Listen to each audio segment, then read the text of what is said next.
All right, happy Tuesday, Pierre. How you doing, man? Man, I'm doing well. I'm excited about Tuesday. Yeah. Listen, it was good seeing you this weekend. So for those who don't know, Pierre lives in Baltimore. I live in Tampa. My name is Kimon. And I had a chance to go do some training this weekend at a church. And Pierre, you came through. And so it was good to see you in person, man. A lot of times we are on Zooms and lives, but it's good to see you in person as we will be seeing each other in a couple weeks. But it was good to see you there last weekend. And I tell people all the time when you work with people, it's not just when they present with you, like we do our training program together, but I'm a fan of your work. So if you were in town and you were doing a teaching or a training, I was definitely going to be there in the audience, taking notes and doing my homework. Some people there weren't doing their homework, but I was I saw doing you mine. doing your work, man. All right, y'all. If y'all are coming in watching this live, drop your city, drop your state. We want to know who is on live. And if you're watching this on the replay, do the same. We want to know the reach, those of you who are coming on, the places and the spaces that you are today. It is a little bit after lunchtime for some, and maybe it is lunchtime for you. So we're glad that you can spend some time for us. What we're going to consider a lunch and learn session. How about that, Pierre? Mm, yeah, I like that. I like Yeah, that. yeah. All right, let me give you all a little genesis of how this conversation started. For those who don't know, Pierre and I, we have been helping individuals over the last year plus who have incredible messages, who have been impacting people through their work, through their talks, through their speaking. And what we've been helping them do is learn how they can move it into different spaces and places to make impact, to reach individuals, and also to make income. And I thought, hey, Pierre, there is something that we do in our work that we don't talk about as much. And I want us to go live and talk about it. So if you're watching this on the live, go ahead and put your place, your space that you're watching this. We want to shout you out as we get into this conversation. Because maybe, Pierre, someone is coming on here. They're hearing us talk about speaking in the marketplace, training in the marketplace, consulting with companies in the marketplace, getting on stages or workshops or whatever it is. And their thought is, I don't have a message for the marketplace. My message is only for the church space and the educational space and the nonprofit space, but it's not for businesses and companies. So that's what we want to address today. I think one of the biggest challenges that we have is that we limit the power of our words. We limit the power of our experience. We limit the impact of the research and the time and the effort that we put into our work. And we Mm-hmm. put it in a box. We put it in a box and say it can only fit in certain areas and in certain spaces. In a lot of ways, we want to demystify that perspective today and give you some practical examples from our lives on how you can leverage what you've already learned or what you already teach and apply it in more than one space. Absolutely. So this is what we have been doing, Pierre. I think you do this well, but we've never really talked about it in this way. People Yeah. will come to us and say, "Hey, I'm a speaker. I'm a pastor, for instance. Mhm. I teach children in my work as a youth leader or children's leader. I'm a teacher, and these are the lessons I'm sharing. But I don't really have anything to say to organization. And Mm. through the work that we do, one of the things I've seen you do very well is help people reframe the things that they're already sharing to find a message that is a marketplace ready message. So let's talk about that. And before we do, Pierre, to help everyone by defining that term that I've been saying over and over, marketplace. What does marketplace mean? When we talk about marketplace in general, we're speaking on any place or space that is not specifically the church. Okay. When we talk about a marketplace ministry or a marketplace offering, it's an offering that you would make to people that is not necessarily in a religious context. But speaking of religious context, you mentioned that people say I'm only used to speaking in churches, and I don't know if I have a message that outside the church people would be interested in. And there are two times in a traditional, more or less traditional contemporary worship service or worship experience or church experience that you are guaranteed to have everybody paying attention two What are those times. two? What are those two? The second one is closing prayer. People are trying to leave. Yeah. The second one is closing prayer. The first one, believe it or not, is the children's story. Oh, absolutely. Yeah. I You agree. are going to have everybody in the congregation because as human beings, we are attracted. Yeah. We are attracted to a good story. And even if you're not telling a good story, we're still going to lend you our time and attention for that 3, 4, or 5 minutes with the hopes that in that duration of time, you'd have something really, really insightful to share with us. And if you come from a ministry background and you're really, really good at telling children's stories, you could be really, really good as a marketplace speaker, leveraging the same principles and ideas. Yeah.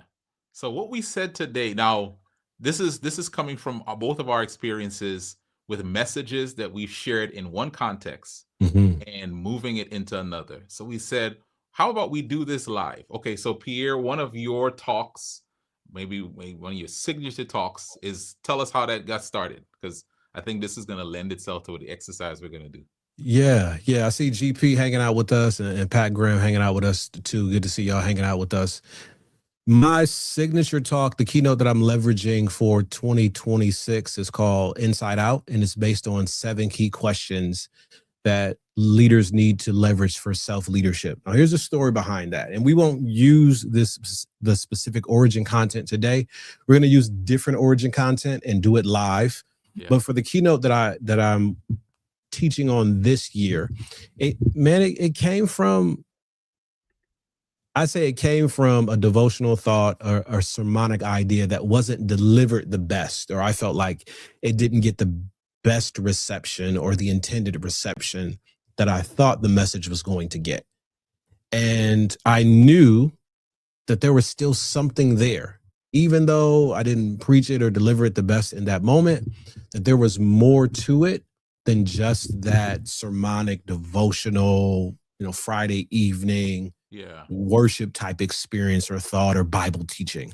So I kept playing around with it, kept pulling on it, and someone gave me the opportunity to deliver a talk to a group of leaders. And I said, I'm going to pull from that devotional idea, from that sermonic thought. And it was really the story of Elijah and Elisha. And I had these 7 questions that ran through the sermonic idea.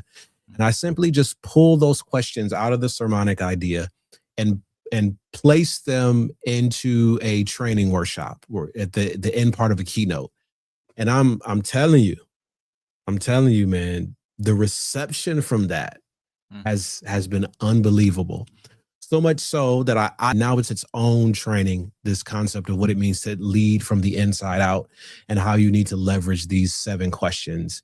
And the 7 questions came from a devotional. It came from a Bible story. Yeah. And what, of course, it goes without saying, as you're presenting at companies and Mhm. organizations, you know, you're obviously not quoting these Bible verses and turning people turn to this stuff. You have found a way to share the same message with the same impact without using the text. Yeah, I think that's really important. One, I firmly believe that the impact or the power of the message stands without even specifically quoting chapter and verse. From a preaching standpoint, from a church standpoint, we do that all the time. We'll we will give you a piece of a story or an idea with the assumption that you already know what we're talking about. So Mhm. we won't give you a specific, sometimes biblical reference as we're putting our messages together or we're illustrating a point. I believe that the principle lasts and it doesn't necessarily need the specific annotation of the chapter and the verse and the reference point in that way. The other part is organizations aren't bringing you in to pastor them. They're not bringing you in to give them a Bible study. They're bringing you in for a sense of organizational transformation. And your thoughts can be rooted in biblical ideas, but they're not bringing you in under that auspice. So, how can you give people the same message? How can you repackage what is solid, what is good, what is universal, what's long lasting in a way that's going to be really, really palatable to them? Perfect example of this. Perfect example of this, man. I'm a believer. And Jesus did this all the time. All the time. He's telling stories. He's not giving necessarily Old Testament because that was the Bible of Jesus' time, the Old Testament. He wasn't giving necessarily Old Testament references. He's giving them stories that were relevant to their context. And for some of them, who got it. They got it. For others, he had to explain more deeply. But it was the stories packaged the universal principles in a way that anybody can pick up the story and run with it if they wanted that type of transformation. And I'm a believer, man. And we've done this. I'm a believer that all of us can do something similar.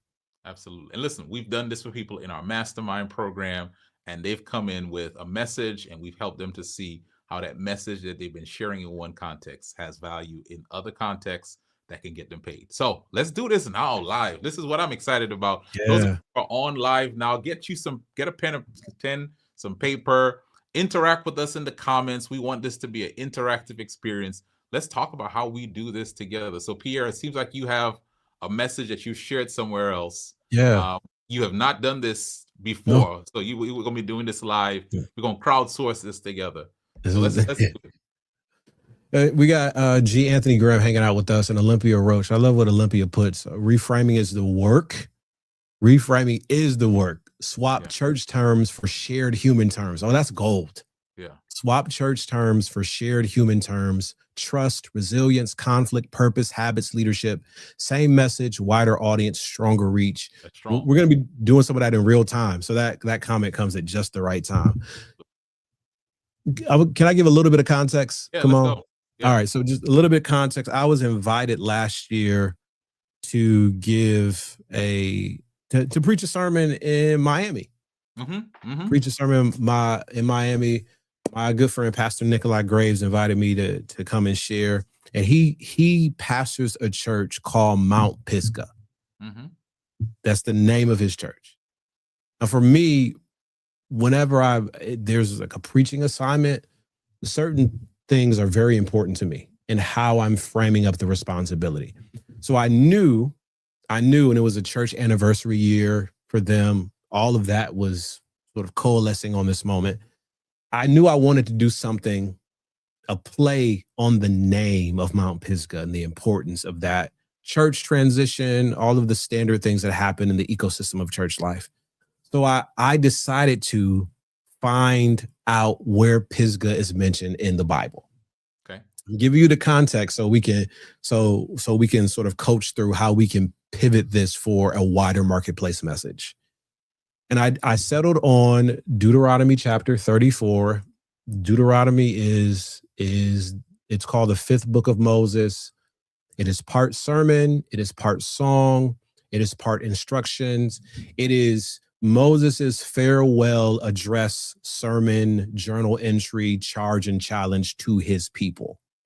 And Moses delivers this charge on Mount Pisgah. Okay. So that's the setup for this. This is how I got there. Okay. And I decided to give the message the title of The Name You Carry. This is the sermon title, The Name You Carry. Okay. And what I'm nudging or what I'm pulling on is, what does it really mean to carry the name Mount Pisgah? Okay. So that's the setup. That's the backdrop of how we got to the sermonic exercise. And if you're just joining us, we're talking through what's the process, what's the framework, or what's the insight on taking something that we already teach. And again, this is nudged a little bit toward people who come from a faith-based community, but you can pull this from any other, your teachers. You already teach English literature. How can you pivot teaching English literature into insights that organizations will pay for? You teach driver's education. You work at a culinary school. How can you take some of those same principles and frame them for a professional development day, for a workshop, or for a keynote, for a conference? That's what we're talking about today. And the backdrop of this is a sermon that I preached a couple of months ago. All right, let's go. So here's the setup piece, man. The setup piece is, because the title of the message is The Name That You Carry. I'm pulling on this idea of Mount Pisgah. I haven't necessarily revealed that to them, but here's the setup. I start talking about Shedeur Sanders. Okay. And here's why I'm talking about Shedeur Sanders. I'm really talking about Shedeur has unfair scrutiny placed on him as a football player because, and my actual sermon notes, because his father was a superior two-sport athlete Mm-hmm. His father played in both the World Series and the Super Bowl. Mm-hmm. His father is a two-time Super Bowl champ, a Hall of Famer, and has taken two college football programs as a coach to national recognition. Because his father is prime time, Yeah. Coach Dion. Prime, Deion Sanders. Mm-hmm. And I was talking about this idea that Shador is wrestling with the weight, with the challenge. Here's the line from the sermon. Shador is wrestling with the weight, the challenge, and the opportunity connected to a name that he did not choose. Okay. This is the weight of the name that you carry. Okay. So as I'm thinking about this, I'm saying, okay, so Pierre, how would you flip this? How would you remix this? Say this was a keynote. Say you're talking to 200 lawyers, or you're talking to 300 school nutrition leaders or lunch ladies in the middle of Colorado. What would you start with based on this framework? I might not use Shador. Okay. I might if I'm in Colorado, because Right. he played there, but I might not use Shador. I may ask them to think about the most dependable person in your life. Think about a teacher, think about a former boss, think about a relative, the most dependable person that you know in your life. And how do people respond when that person's name is mentioned? When you think about maybe the town mechanic, when you think about your ninth grade math teacher, your dad, your mom. Mm-hmm. When people hear this name, what are some of the things that come to mind? And I may throw some adjectives on the screen behind me if I'm using visuals that day. And then I say, what might it feel like being related to this person? Mm. Because my name is Quinn.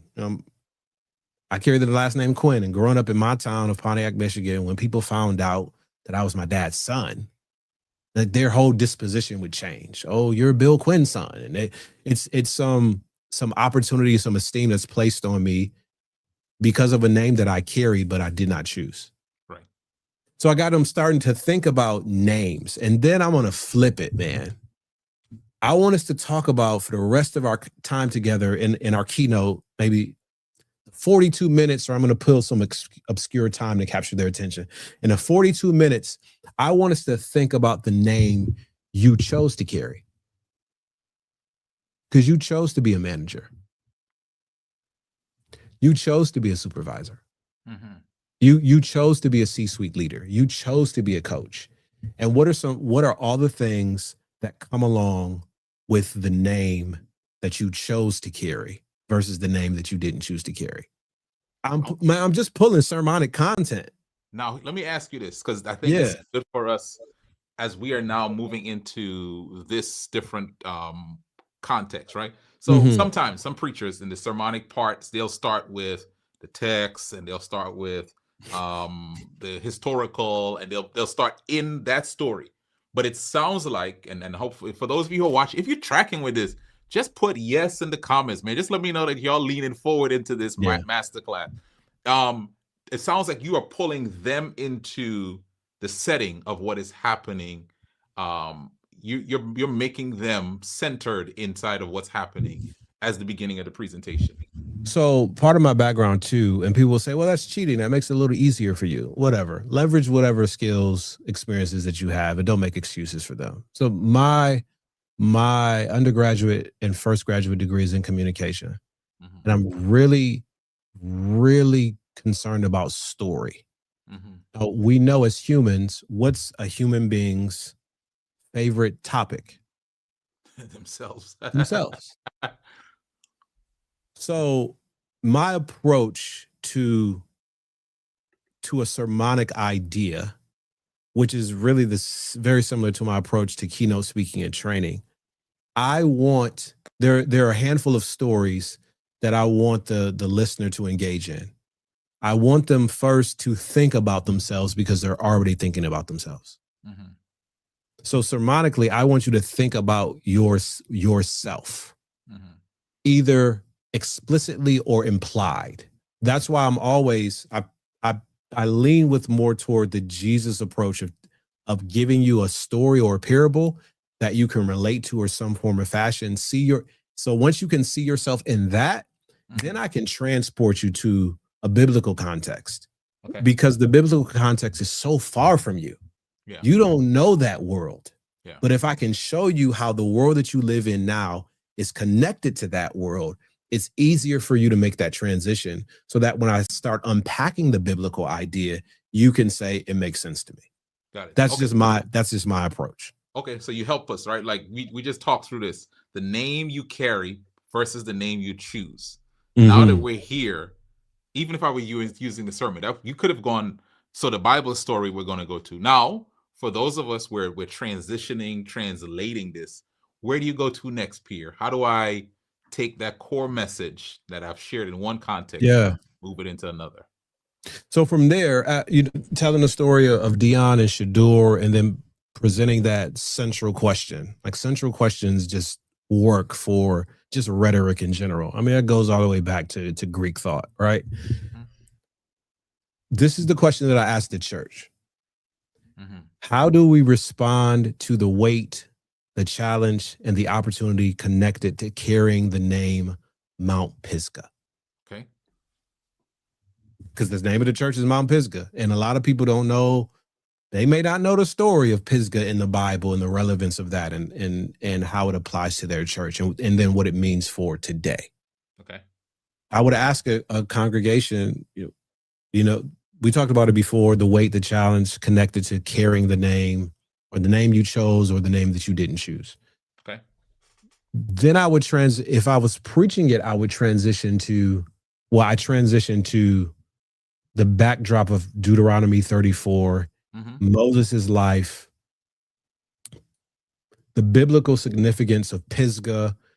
It's a part of a mountain range, mountain geography in the Bible, what mountains typically symbolize in scripture, all the amazing things that have happened in mountains before Moses gives this address, and then even after, looking forward, looking down the road.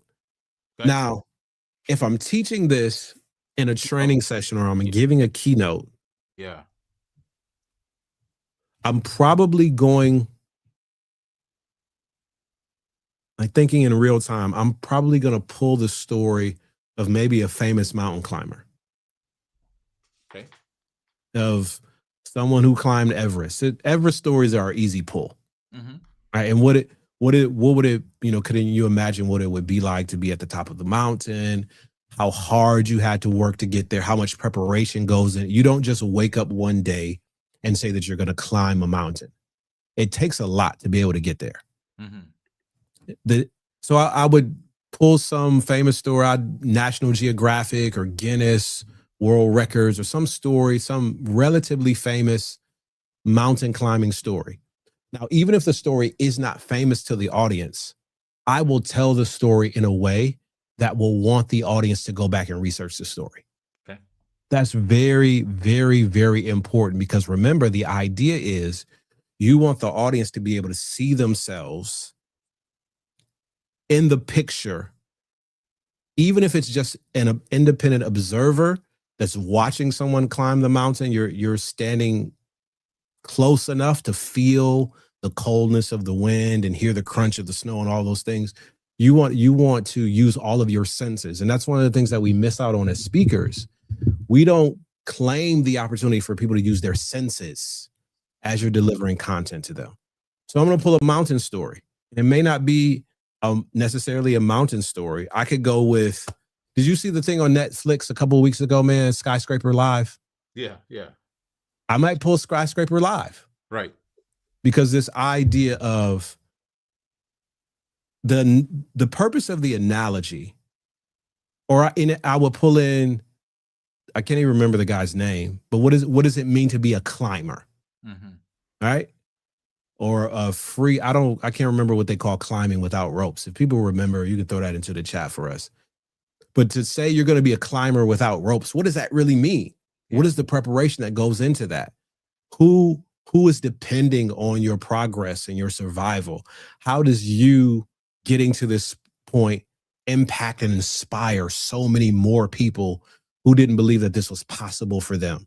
Because I'm keynoting to a group of leaders, so I'm making it now definitively a leadership context.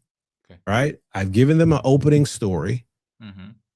I've given them a key question challenge that brings them in. Okay.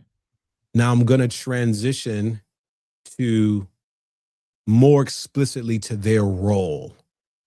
And What I are some can do it with a principles? mountain story. I can do it with a corporate story. I can do it with a famous leader story. Maybe Mm-hmm. somebody that climbed the mountain in their organization and Mm-hmm. all the challenges that they had to face that came along with that. Okay. This is good. Those of So, you just coming on, we are workshopping Pierre live, taking a sermon he preached, turning into a keynote that you're gonna give. You're gonna give to oh yeah, I'm organizations. gonna give this now. I'm doing this work. I'm gonna get Yeah. free solo climbing. Yeah. Yeah. Okay. Yeah. So we set up here, and Mm-hmm. I've told two stories in quick succession. Right. Mm-hmm.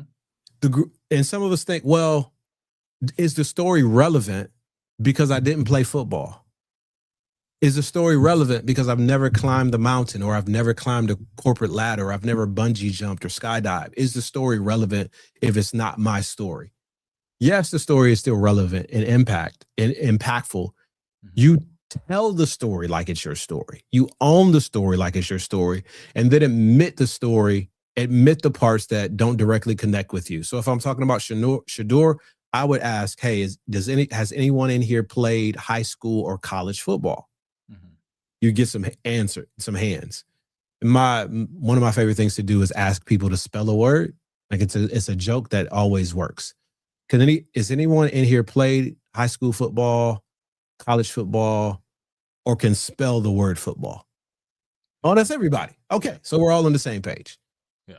I tell that story, tell some sort of mountain climbing, height climbing expedition experience, because I'm pulling it directly from the sermon here. And then I ask people, Yeah. Tell us what was in the sermon, and now let's see how you're gonna translate this. because I did the mountain experience with Moses. I'm either going to do the skyscraper live free solo climbing, or some sort of mountain, some Everest story, Mm-hmm. because I'm talking about the idea is that people have expectations whenever there's a climb involved. Mm-hmm. That's sermonically, right? We expect views. We expect, from a biblical context, we expect revelation, we expect decision, we expect transformation, we expect all these amazing things to happen once we commit to going on a climb. Mm-hmm. If I'm flipping it to a marketplace context, I'm saying the same words, but my landing is going to be different. When you go when people experience a climb, they're looking for views, they're looking for an awe-inspiring perspective, they're looking for a sense of accomplishment, they're looking for a sense of transformation. Mm-hmm. And they're looking for you to help them get there. Wow. This is a leadership talk. This is a leadership talk, because by choosing the name, by choosing director, by choosing vice president, by choosing manager, by choosing the name, you have committed to taking people on a journey. Yeah. You've actually committed to taking people on a climb. And no one goes on a climb without expectations. So here's my question. Here's my question to all the leaders in the room, and you don't have to answer out loud. You don't have to turn to the left or the right. Just keep your eyes focused on me, or you can jot this down. Is the leadership journey that you are taking people on living up to the expectation? Is it living up to the expectation? Because you said we're going on a climb. You said you're my when I onboarded, you told me, you came and shook my hand and you said you were my vice president. You said that you were my senior director. You said that you were my program lead. And the fine print said that I would be committed to going on this journey with you. And I know that work is not easy. It's a climb. But going on this climb, I'm going to expect to see some good views. I'm going to expect some transformation. I'm going to expect, because you go on a climb with someone, you build this kinship and camaraderie and connection.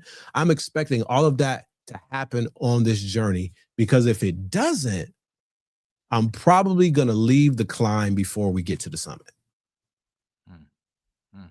Now think back on your organization the last couple of years. How many people have left, not because they had a better job offer, not because it was a unique opportunity somewhere else. How many people left your team? Or your team is intact, your team is good, I'm not talking about y'all. How many people left the organization because the expectations did not match the journey that was promised? I know what happens. So here's what I want to equip you with. I want to equip you with how to manage expectations on the climb related to the name that you chose to carry. Man, hold on. You got to pause there. You got to pause there because this is so good. And we're going to wrap up in about 3 to 5 minutes. But here's what Yep.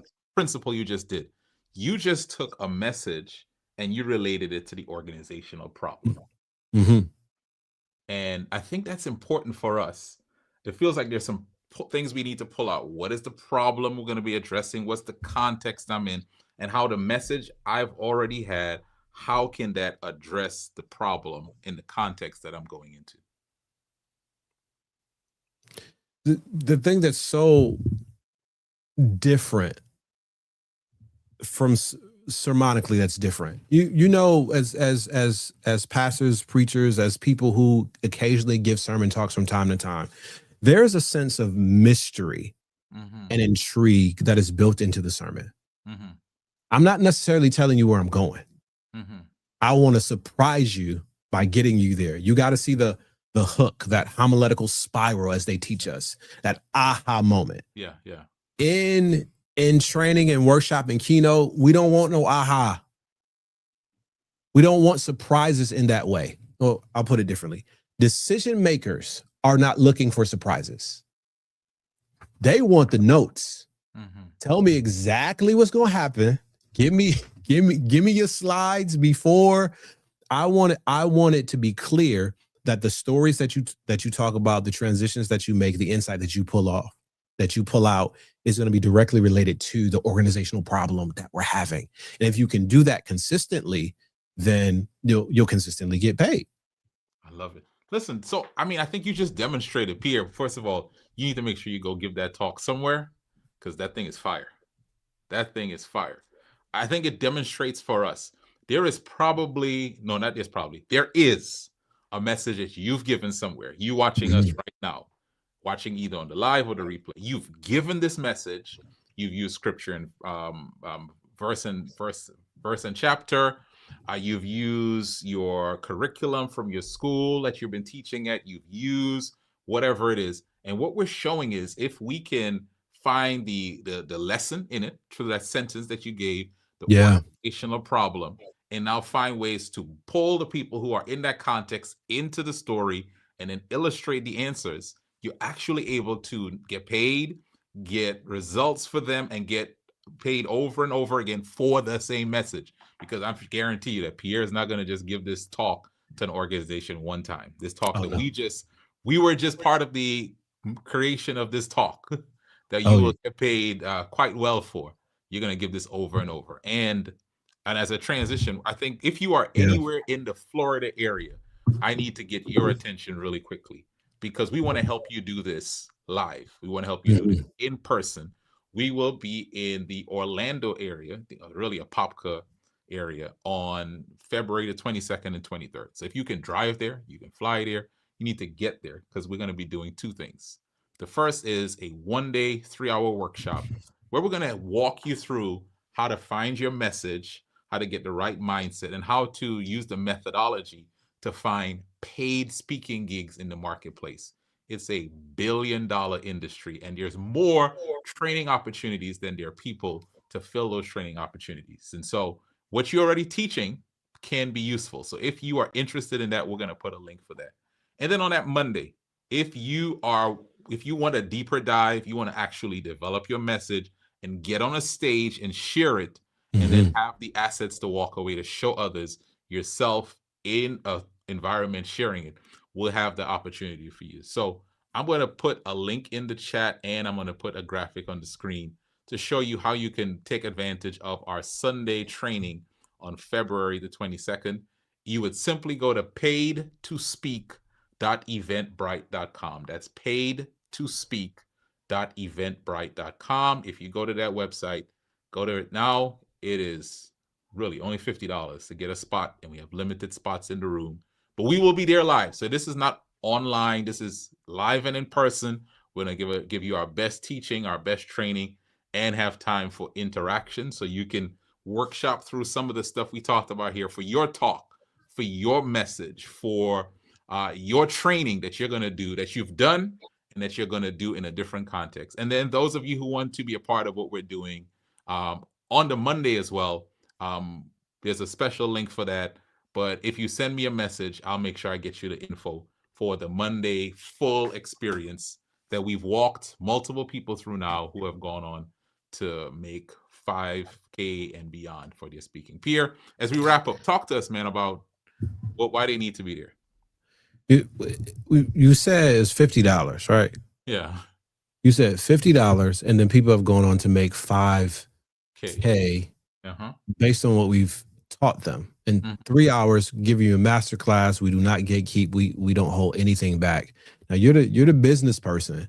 If I invest $50 and I get the tools and resources to generate $5,000, what's the increase?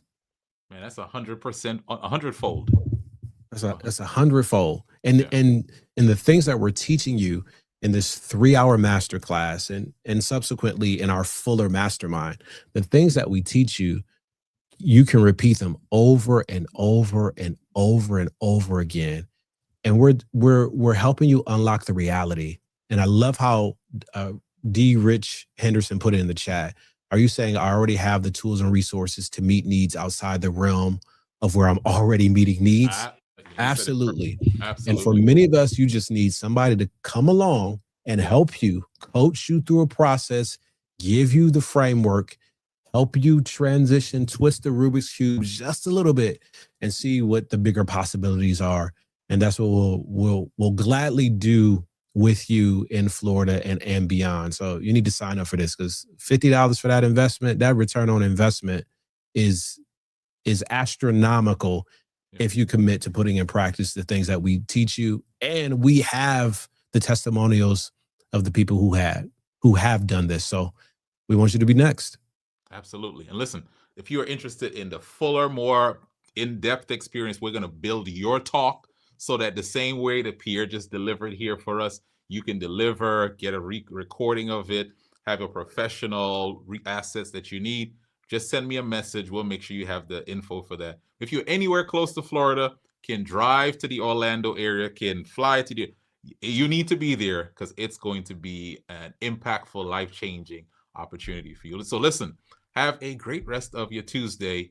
Uh, Go find a message that you've Mhm. given somewhere and try and apply some of these principles and bring it to Apopka February the 22nd. We want to help you workshop it out there. All right. Thanks for hanging out with us. We'll see y'all there or online sometime.